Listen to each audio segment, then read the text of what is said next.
बेटा ने बहू ने मिलकर हमारा जीना हराम कर दिया। हमको दर की ठोकरें खानी पड़ी, सब कुछ समृद्ध होते हुए। उन्होंने सोचा ये सुधर जाएंगे, मगर सर ये सुधरे नहीं। 3 साल में 4 बार हमको निकाला गया है। भीख मांगने का मतलब ये भीख मांगना ही तो हुआ। आश्रम में हर बेसहारा को सहारा मिलता है और इस बार यहाँ सरल नहीं है। बैंक के मैनेजर उनकी पत्नी, जिनके बच्चे उन्हें नहीं रख सके, उनके लिए सहारा बना रामलाल वृद्धाश्रम। मामला क्या है पूरा आप बताइएगा कि अपना नाम बता दीजिए और क्या हुआ ऐसा जो आपको यहाँ आना पड़ा। मेरा नाम संघमित्रा है। 3 साल में मेरे बहू बेटों ने हमारे को बहुत टॉर्चर किया, बहुत प्रताड़ित किया। हमने सोचा ये सुधर जाएंगे, मगर सर ये सुधरे नहीं। हमको दर की ठोकरें खानी पड़ी, सब कुछ समृद्ध होते हुए। उनका खर्चा चलाते हैं, सब कुछ करते हैं। केवल मेरे को सहारा दिया। मेरी बुद्धि ने कहा कि हमारे बचने का सारा सिर्फ हमारा वृद्ध आश्रम है। उन लोगों ने हम लोगों को दोनों को मान सम्मान सहित हमें अपना परिवार में शामिल किया। ये मेरी हर तरह से मदद करने तैयार है। हो सकता है कि मेरे को यहाँ न्याय मिल जाए। ये सारा मामला घर मकान का जायदाद का है। मेरा एक बेटा खत्म हो चुका है, एक बेटी है, एक बड़ा बेटा है। उन लोगों ने बेटा ने बहू ने मिलकर हमारा जीना हराम कर दिया। 3 साल में 4 बार हमको निकाला गया है। बस जो सहारा मिला, मेरे इस परिवार ने मेरी मदद की, इसके लिए मैं बहुत बहुत बहुत बहुत शुक्रिया। 4 बार निकाला गया 3 साल में। तो जब निकाला गया तो उस दौरान आप क्या करती थी, कैसे खाना पीना कैसे होता? उस तरह से हम लोग इधर, मेरी बेटी दिल्ली रहती थी, इंदौर रहती थी, जॉब करती थी, उनके पास चले जाते थे। मैंने कोई बात नहीं, पुलिस को हम खबर करते थे, पुलिस कोई एक्शन नहीं लेती थी। क्या कहती थी पुलिस, ये घर पारिवारिक मामला है, चलो कोई बात नहीं। मगर 5 जनवरी को रात को इन्होंने हमारे साथ वही कांड किया। फिर हम 23 अप्रैल को वापस घर आए तो इन लोगों ने कम से कम फिर बच्चे की फीस भरवाई, घर का खर्चे के लिए बिजली का बिल भरवाया, सब कुछ। मतलब कम से कम 15-20 हज़ार रुपये इन लोगों ने खर्चे के लिए इन्होंने ले लिए। मगर उसकी बीवी कह रही है तुम जैसे, तुम्हें इस घर में तुम लोगों को रहने नहीं दिया जाएगा। तो इसलिए मैंने बहुत सोच समझ के इस परिवार का सहारा लिया है। और मैं यहाँ पहले टूट चुकी थी, इन्होंने मेरे सहारा दिया, जीने का अधिकार दे रहे हैं। तो मैं थोड़ी हिम्मत मेरे को आती जा रही है। कितनी उम्र आपकी होगी? मेरी है 62। तो ये एक बात और आई थी कि आप लोग 7 दिन तक इधर उधर दर दर भटकते रहे, क्या मामला?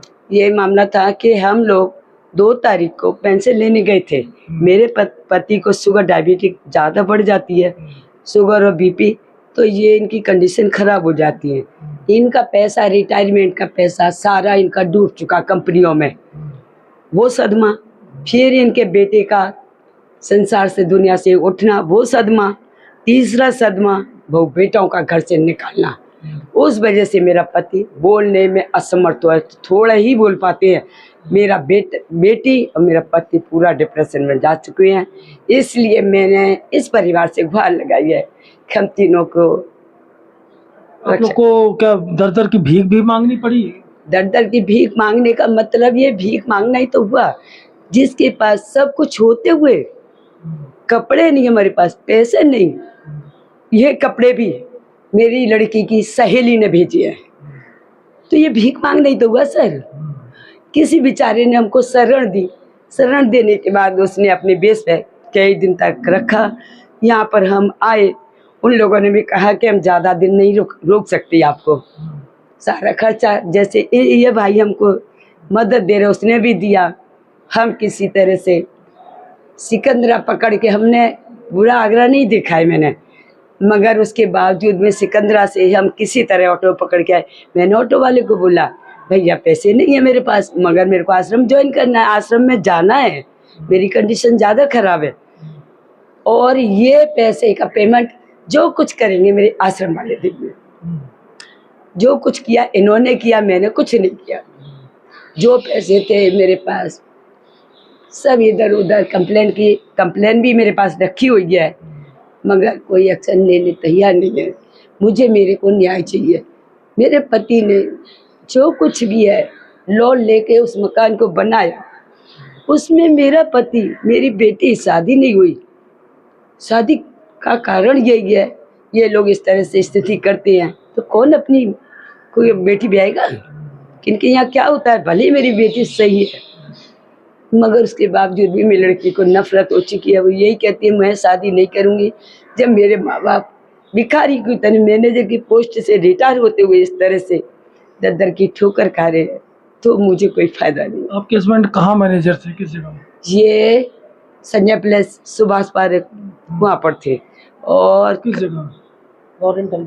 पहले ओबीसी में थे, फिर ओबीसी उसमें कन्वर्ट हो गई। मैं बोल्ड नहीं थी, मेरे को आश्रम में मजबूत बनाया है, ये बोल्ड थे। मगर इनके पास जो घटना बताई वह बिल्कुल सत्य है।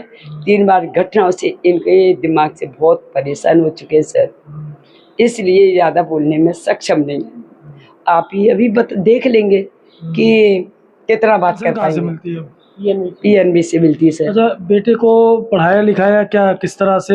नहीं, मेरे 3 बच्चे थे, 3 बच्चों को इस बाप ने सब कुछ सुविधाएं दी जितना हो सका। सुविधा देने के बाद पेंशन मिलाते हैं, क्या कहते हैं हमारी वो लड़का काम नहीं करता है। परिवार वाले माँ दबस दे के गए हैं कि तू यहाँ से निकलना है, कोठी पे कब्जा करके रहना। जिसका पेंशन में से उसका परिवार चलाता है, मेरा पति अपना परिवार चलाता है, इलाज करता है और 17,000 ही अगला बैंक की किस्त देता है। ये कंडीशन है। आप कहाँ रहते हैं, घर कहाँ आपका? और मारुति स्ट्रीट में 39 मारुति स्ट्रीट। अच्छा, कहाँ नौकरी करते थे? मैं ओरिएंटल बैंक में करता, सीनियर मैनेजर था। Senior manager? जी जी। तो कितनी पेंशन मिलती है आपको? ऐसे भाई 51,000 मिलती है सर। 51,000।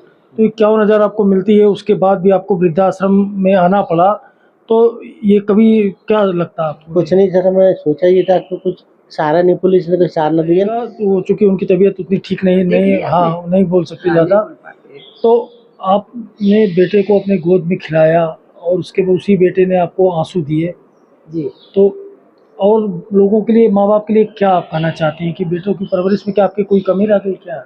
सर अरे इसमें मैं सच बताऊं, बाप ने इनको अपने बच्चों को इतना सक्षम बनाया, इतना सुख दिया, उस सुख का नतीजा आज हम भोग रहे हैं। मैं इनको मना करती थी इस तरह नहीं, पढ़ाया लिखा, ग्रेजुएशन की उस लड़की ने, कई बार उसने अपने को चोटल किया, रिश्ता किया, सारा टूटा।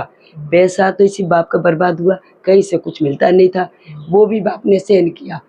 शादी जी जो हुई है फिरोजाबाद से, वो लगन के 2 दिन पहले टूट गई थी। हमारे यहाँ रिश्तेदार आ चुके थे, मैरिज हम बुक हो चुका था। मैंने इनको मना किया मत करो। इन्होंने समाज की लोक लज्जा के कारण, बदनामी की वजह से कि शादी कर लेते हैं, ये दोनों तरफ की शादी करके सर आ गए। हमने ये सोचा कि कोई बात नहीं दिया कुछ तो कोई बात नहीं, लड़की पढ़ी लिखी है और ये करेगी, कमाएगी, खाएगी जैसे मेरी लड़की कमाती है।